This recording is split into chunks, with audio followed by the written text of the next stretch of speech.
Hi ಎಲ್ರಿಗೂ ನಮಸ್ಕಾರ. ನೀವು ನೋಡ್ತೀರಾ Satish Kannada tech YouTube channel. ಇವತ್ತಿನ ಒಂದು ವಿಡಿಯೋದಲ್ಲಿ ನಿಮ್ಗೆ ಗೊತ್ತಿರ್ಬೋದು, ಮನೆ ಹತ್ರ ಏರ್ಟೆಲ್ ಅವರು ಪ್ರೈಸ್ ಜಾಸ್ತಿ ಮಾಡಿದ್ರು. ಅದಾದ್ಮೇಲೆ ವಡಾಫೋನ್ ಐಡಿಯಾದವರು ಕೂಡ ಪ್ರೈಸ್ ಜಾಸ್ತಿ ಮಾಡಿದ್ರು. ಇದೀಗ ಜಿಯೋದವರು ಕೂಡ ಪ್ರೈಸ್ನ ಜಾಸ್ತಿ ಮಾಡಿದ್ದಾರೆ. ನಿಮಗೆ 2016 ಮುಂಚೆ ಏರ್ಟೆಲ್ ಮತ್ತು ವಡಾಫೋನ್ ಸಿಮ್ ಯೂಸ್ ಮಾಡಿದ್ರೆ ನಿಮ್ಗೆ ಗೊತ್ತಿರುತ್ತೆ 1 GB ಡೇಟಾಗೆ ನಿಮ್ಗೆ ಎಷ್ಟು ಅಮೌಂಟ್ ಕೊಡಬೇಕಾಗಿತ್ತು ನಿಮಗೆ ಏರ್ಟೆಲ್ ಮತ್ತು ವಡಾಫೋನ್ ಅಂತ. ಜಿಯೋ ಬಂದು ಅದನ್ನ ಚೇಂಜ್ ಮಾಡ್ಬಿಟ್ಟು ಅದನ್ನೆಲ್ಲ ಬೀಟ್ ಮಾಡಿ ಈಗ ಜಿಯೋನೇ ನಂಬರ್ 1 ಪೊಸಿಷನ್ಗೆ ಬಂದಿದೆ.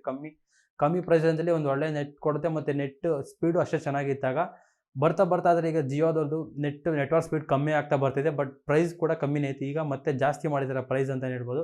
ಫಸ್ಟ್ ಏರ್ಟೆಲ್ ಅವ್ರು ಮಾಡಿರೋ ಏರ್ಟೆಲ್ ಅವ್ರಿಗೆ ಮತ್ತು ವಡಾಫೋನ್ ಅವ್ರಿಗೆ ಬೇರೆ ದಾರಿನೇ ಇರಲಿಲ್ಲ, ಮಾಡಲೇಬೇಕು ಅವ್ರು. ಏನಕ್ಕೆ ಅಂದರೆ ಇಲ್ಲಾಂದರೆ ಅವರು ಕಂಪ್ನಿನ ನಡೆಸೋದಕ್ಕೆ ಆಗೋದಿಲ್ಲ ಮುಂದಕ್ಕೆ ಅಂತಲೇ ಹೇಳ್ಬೋದು. ಯೂಸರ್ಸ್ ಎಲ್ಲ ಕಮ್ಮಿ ಆಗ್ತಾ ಇದ್ದಾರೆ, ಜಿಯೋದಾಗೆ ಜಾಸ್ತಿ ಯೂಸರ್ಸ್ ಇದ್ದಾರೆ. ಏರ್ಟೆಲ್ಗೆ ಅದು ಬಿಟ್ಟರೆ ಸೆಕೆಂಡ್ ಪ್ಲೇಸಿಗೆ ಬಂದರೆ ಏರ್ಟೆಲ್ ಬರುತ್ತೆ, ಅದಾದಮೇಲೆ ಜಿಯೋ. ಟೋಟಲ್ ನಮಗೀಗ ಭಾರತದಲ್ಲಿ ನಮಗೆ 3 ಕಂಪ್ನಿ ಇರೋದು. ಈ ನೆಟ್ವರ್ಕ್ ಕಂಪ್ನಿಗಳೇ ನಮ್ಗೆ 3 ಕಂಪ್ನಿ ಇರೋದು. ಎಷ್ಟೋ ಕಂಪ್ನಿ ಜಿಯೋ ಒಂದಮೇಲೆ ಮುಚ್ಕೊಂಡು ಹೊಂಟೋಯ್ತು ಅಂತ ಹೇಳ್ಬೋದು. ಇದೀಗ ಅದಕ್ಕಾಗಿ ಫಸ್ಟ್ ಏರ್ಟೆಲ್ ಅವರು ಪ್ರೈಸ್ ಜಾಸ್ತಿ ಮಾಡಿದ್ರು. ಅದಾದಮೇಲೆ ವಡಾಫೋನ್ ಅವರು ಕೂಡ ಮಾಡಿದ್ರು, ವಡಾಫೋನ್ ಐಡಿಯಾದವರು ಕೂಡ ಮಾಡಿದ್ರು, ಆಮೇಲೆ ಜಿಯೋದವರು ಕೂಡ ಮಾಡಿದ್ದಾರೆ. ಹಾಗಾಗಿ ಇವಾಗ ಎಷ್ಟು ಜಾಸ್ತಿ ಮಾಡಿದ್ದಾರೆ ಅಂತ ಈ ಒಂದು ವಿಡಿಯೋದಲ್ಲಿ ತಿಳ್ಕೊಳ್ಳೋಣ. ಇವಾಗ ಜಿಯೋದಲ್ಲಿ ನಿಮಗೆ 84 ಡೇಸ್ ಪ್ಲಾನ್ಸಿಗೆ ನೋಡೋಣ. 84 ಡೇಸ್ಗೆ ನಿಮಗೆ 1.5 GB ಡೇಟಾ ಬೇಕಂದರೆ ಜಿಯೋದಲ್ಲಿ ನಿಮಗೆ 666 ರೂಪಾಯಿ ಕೊಡಬೇಕಾಗುತ್ತೆ. ಮುಂಚೆ ನಿಮಗೆ 555 ರೂಪಾಯಿ ಸಿಗ್ತಾಯಿತ್ತು, ಈಗ 666 ರೂಪಾಯಿ ಕೊಡಬೇಕಾಗುತ್ತೆ. ಅದೇ ರೀತಿ ಏರ್ಟೆಲಲ್ಲಿ 719 ರೂಪಾಯಿ ಕೊಡಬೇಕಾಗುತ್ತೆ. ನಿಮ್ಗೆ ಏರ್ಟೆಲಲ್ಲಿ 1.5 GB ಡೇಟಾಗೆ 719 ರೂಪಾಯಿ ಕೊಡೋ ಬದಲು ಆರಾಮಾಗಿ ನೀವು ಜಿಯೋದಲ್ಲಿ 2 GB ಡೇಟಾನೇ ತೊಗೋಬೋದು 719 ರೂಪಾಯಿಗೆ.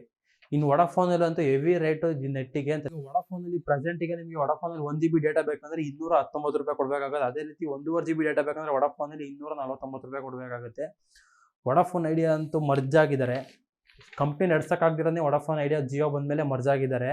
ಈಗ ನಂಬರ್ 1 ಪೊಸಿಷನಲ್ಲಿ ಜಿಯೋ ಬಂದಿದೆ. ಇನ್ನು ಸ್ವಲ್ಪ ದಿವಸ ಹೋದರೆ ವಡಾಫೋನ್ ಐಡಿಯಾ ಕೂಡ ಅವ್ರ ಕಂಪ್ನಿ ಟೇಕಪ್ ಆಗಿಲ್ಲ ಅಂದ್ರೆ ಅವ್ರು ಕೂಡ ಕ್ಲೋಸ್ ಮಾಡಲೇಬೇಕಂತ ಪರಿಸ್ಥಿತಿ ಬಂದ್ಬಿಡುತ್ತೆ ವಡಾಫೋನ್ ಐಡಿಯಾದಾಗೂ. ಜಿಯೋ ಬಂದಮೇಲೆ ಈ ಥರ ಮಾಡಿದ್ದಾರೆ ವಡಾಫೋನ್. ಇದಿಷ್ಟು ಒಂದು ಪ್ರೈಸ್ನ ಬಗ್ಗೆ. ಈ ಒಂದು ವಿಡಿಯೋ ನಿಮ್ಗೆ ಇಷ್ಟ ಆಗಿದ್ರೆ ಲೈಕ್ ಮಾಡಿ, ಶೇರ್ ಮಾಡಿ, ಹಾಗೆ ಸಬ್ಸ್ಕ್ರೈಬ್ ಮಾಡ್ಕೊಳ್ಳೋದನ್ನ ಮರಿಬೇಡಿ ಅಂತ ಹೇಳ್ತಾ ಸಿಗೋಣ ಮುಂದಿನ ವಿಡಿಯೋದಲ್ಲಿ.